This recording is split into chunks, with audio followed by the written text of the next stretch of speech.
Swayam Prabha. Digital India. Educated India.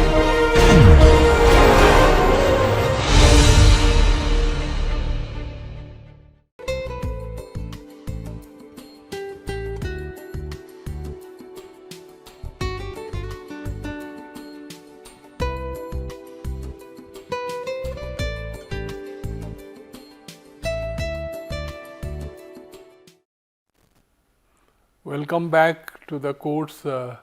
In the last lecture, I tried to tell that the baker's yeast actually basically we call it as a food yeast, and this is produced by using Saccharomyces cerevisiae. Now, this is used for leavening of the bread, and I told you that it is a good source of nitrogen, also vitamin content. So, now I am going to discuss this process in details. The most important thing that we have the factors that affect the baker's yeast fermentation process.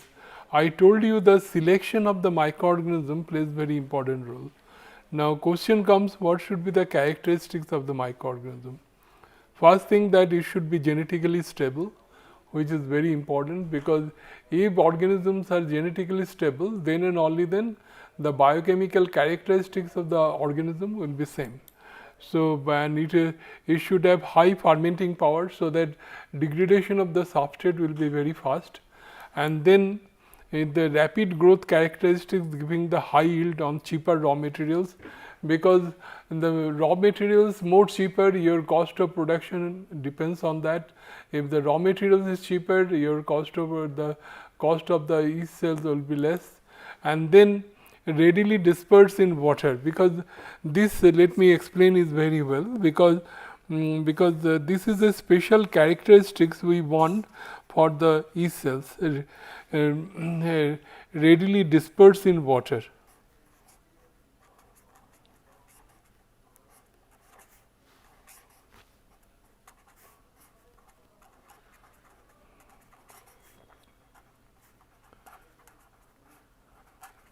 Now, what does it mean? Suppose we have yeast cells here, and we make a cell suspension here.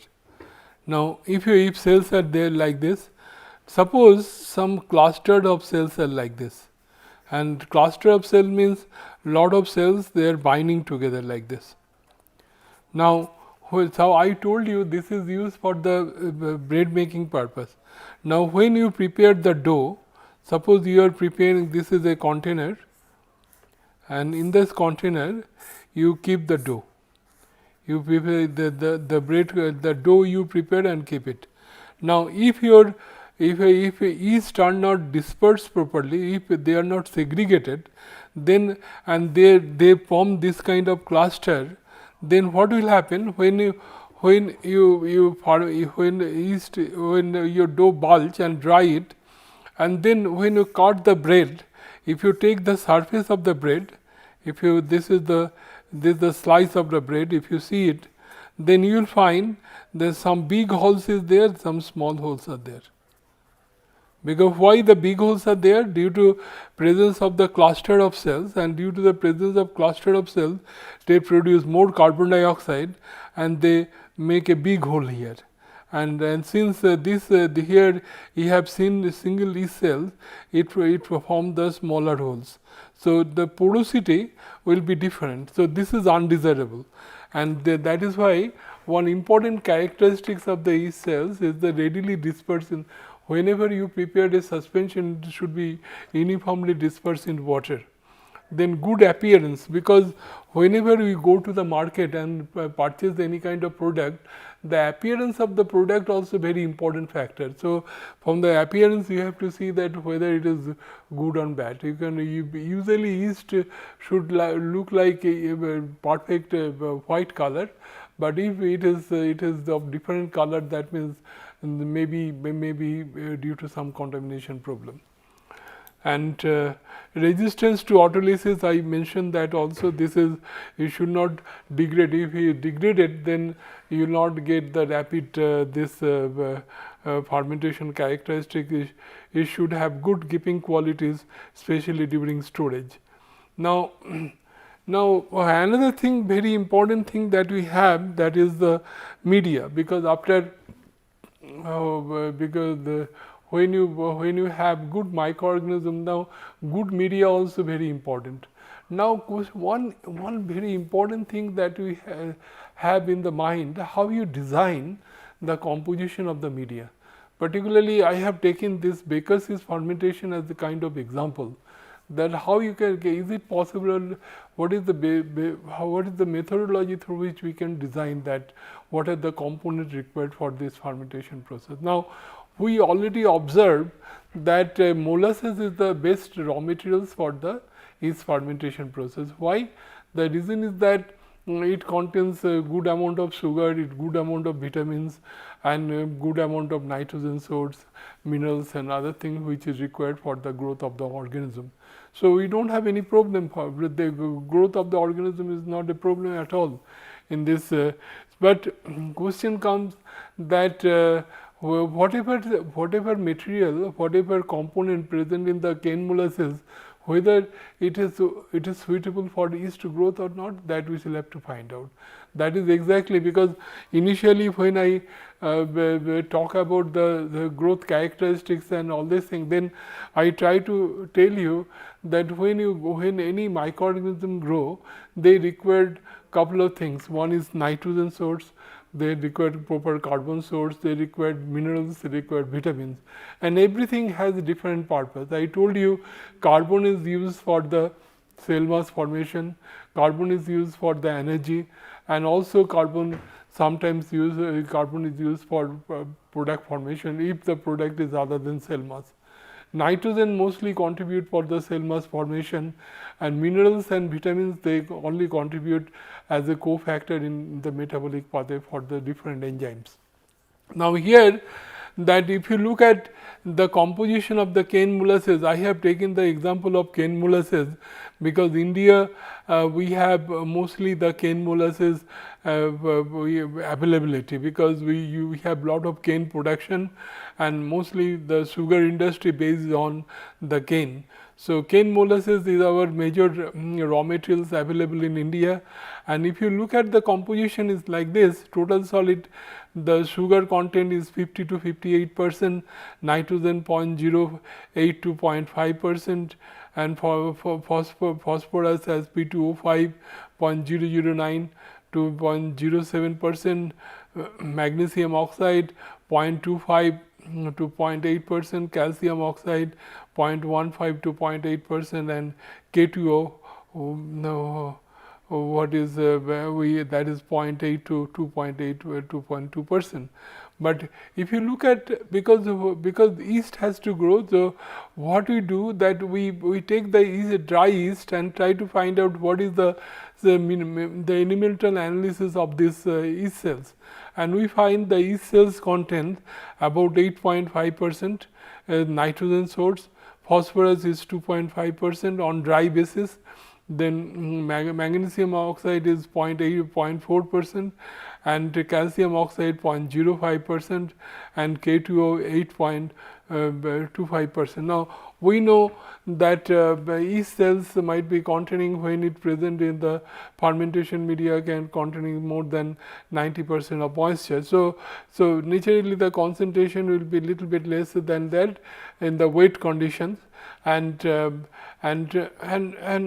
one thing apparently it looks that two things is quite less in the cane molasses. One is nitrogen content. If you consider the nitrogen content in the yeast cells and nitrogen content in the cane molasses is quite less, and phosphorus content also significantly less as compared to other things, is more or less same that we have as compared to this, but sometimes we find the magnesium oxide also little bit late as compared to what is required for what is have in the yeast cells. So, it has been observed that additional material required for the molasses fermentation is like this: nitrogen 1.6 to 1.8% of nitrogen on molasses weight, phosphorus P2O5 as 0.6 to 0.8% on molasses weight, MgO 0.1 to 0.15% as molasses weight. So, this is the requirement we have calculated. Now, typical material analysis has been done, and it has been found for the production of 1 kg of dry yeast required 4.3 kg molasses, 0.9 kg ammonia, 0.3 kg ammonium dihydrogen phosphate, 1.1 kg diammonium sulfate, and 60 kg of air. So, this is the requirement, basic requirement for 1 kg of dry yeast production. Now, you can remember that initially I showed you some stoichiometry of the bioprocess. Now, I want to try to show you how from the stoichiometry we can analyze this kind of whatever that requirement we have molasses for this the Baker's yeast production, whether we can correlate with this stoichiometry. Now, you can remember that stoichiometry is like this. This is the 1 gram atom of carbohydrate. Carbohydrate, we understand that carbohydrate, the name signifies that carbon and water, that is the that should be present there.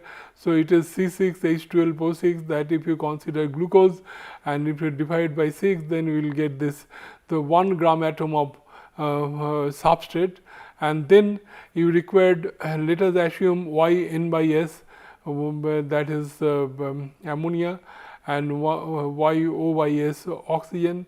This gives the yx by x cell mass. This is the cell mass, the molecular. Let us assume this formula of Baker's is like this, and yc by S is carbon dioxide, yw by S is water. Now, if you do the degree of reductions of substrate and degree of reduction of biomass is coming 4 and 4.2, and sigma S and sigma B is like this.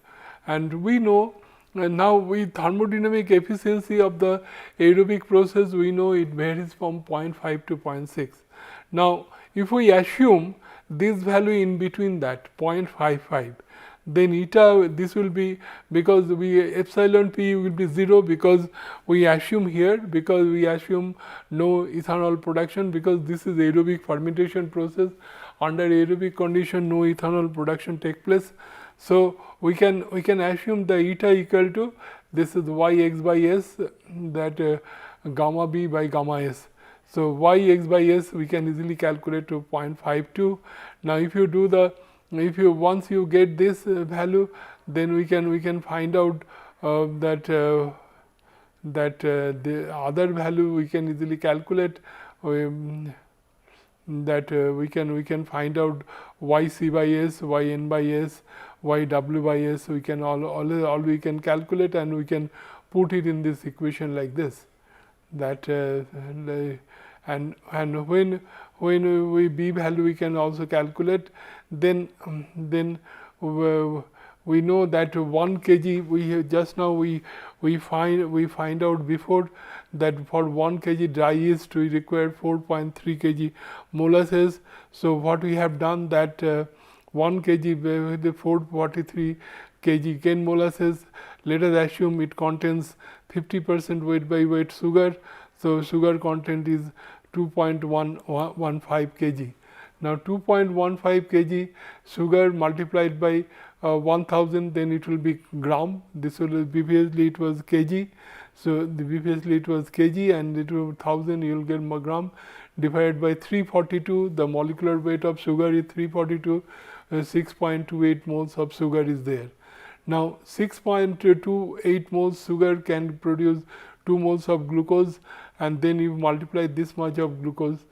Now, this much of glucose, 1 mole of glucose contains 6 moles of CH2O. You multiply by 6, you will get this atom. Now, 1 gram atom substrate produces, now you see that our stoichiometric equation, 1 gram atom substrate produces 0.52 grams of this. If it is like this, then what we can write, 1 gram atom substrate produce this gram of cell mass. So, this gram atom of substrate produce how much? This is coming about 987 gram per gram of cell. This is approximate to 1 kg of Baker's yeast. So, What I want to point out that stoichiometrically we can also justify that how this amount of cane molasses is used for the Baker's yeast fermentation process. Now let us talk about the stages that we have in the Baker's yeast fermentation process. One is the development of the seed culture, the proper mixing of beet molasses and cane molasses. I told you 60, 50, 50. They some cases they find 60, 40 is the best nutrient for the development of the yeast cell. In the slant culture, the yeast cell loses the fermenting power. That is, the cell undergo lysis because it passes through the different stage of growth. The time factor, that is the log phase, is the most important growth and multiplication of the yeast cells.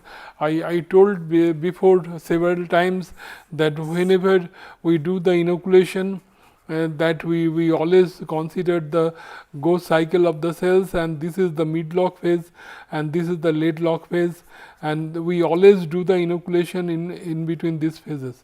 So in between that if you do the inoculation here, naturally number of dead cell will be more, so your rate of growth of the organism will be affected to a great extent. The time of growth is very important. Log phase is the most important for the growth and multiplication of the yeast cells. Laboratory slant of 24 hours age is used. Molasses must be added to the media in the regular interval of time, and seed culture is done in 12 hours. So this is the requirement we have. Then media is taken through the manhole of the fermenter. I told you that in the fermenter, in the suppose this is the fermenter and this is the aerobic fermentation process. When we carry out this fermentation, that this is the aerobic fermentation process. So this is air out, this is air in. So we close this valve. If you close this valve, then what will happen? The air pressure will build up, take place. Then there will be a manhole that might be there at the bottom. You take the material out, and that is the media is taken through the manhole. And here manhole we have gate valve. I have already shown you what is gate valve, what is gold valve, and other type of valve. This gate valve is used in case of manhole. Then steam is passed through for sterilizing the media. And the seed culture is added. Then temperature of the media control 24 to 30 degrees centigrade. This fermentation is done in the batch for 12 hours. In certain interval of time, oat molasses and nitrogen, phosphorus and magnesium oxide is added in requisite form. Sterile air is added uniformly so that the media remains in contact with oxygen. The lysis of the cell occurs due to the agitation of the media. So agitation is try to not prohibited. We try to control the agitation speed so that lysis, because the one positive side with the positive thing with the yeast cell has very thick cell wall. So even you increase the agitator speed, the growth will not be muchly affected, but we cannot go beyond up to certain level. Usually 200-250 RPM is good enough for keeping the cell in suspension. Antifoam compound is necessary for antifoaming compound is necessary whenever is required. Now, material of construction of fermenter, I already explained that stainless steel containers are used. Different type of stainless steel that is available in the market. I told you the SS304, that is largely if you use for our in the homemade utensils, and in the chemical industry we usually use SS314.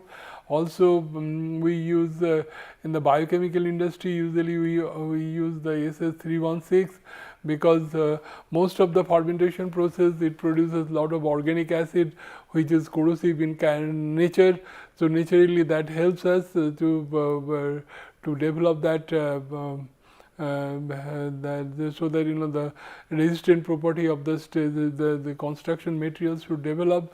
Now here I have given you some instances that it should contains 12% of chromium, it prevents the surface corrosion of the tank by acid, it should contain 8% of nickel to give the austenitic structure. Austenitic structure means smoothness of the metal structure. If the surface of the metal structure is is a little bit rough, then what will happen? The cells will grow on the surface of the material of construction. That is undesirable. We want that all cell, in case of start tank reactor, all cells should grow on the liquid itself, not on the surface of the container. So this is requirement. 8% nickel is required to give the austenitic structure. Then 2 to 5% molybdenum, which can increase the resistance power of steel by acid, because in fermentation process acids are usually formed. So this is how we can improve the quality of the stainless steel by changing the different metal content in the alloy steel. The recovery of Baker's yeast, separation of the yeast cell from the fermentation liquid. The fermentation broth is centrifuged or it is washed with water to free the cells or coloring matter. The ethyl alcohol, propyl alcohol, butyl alcohol can be used to wash the yeast cells. That after separation of the yeast cells, the solution of the yeast is called the yeast cream, or it contains water. This is the process flow diagram. I can explain. This is the conical flux where the cells grows here. Then cells propagate in the inoculum vessel. Then it comes to the production fermenter. In the production fermenter, we take molasses, we take nutrients. I told you have to take a nitrogen source, we have to take phosphorus source, you have to take a manganese oxide, then air you have to take, because this is the aerobic process. After that you do the separation of the yeast cells, then you have to cool it down, cream of yeast cells, then you pasteurize the yeast cells, then heat exchanger, again you cool it, then you drum dry, grind it, and palletization and sell it in the market. So this is usually produced, this is by the active dry yeast, but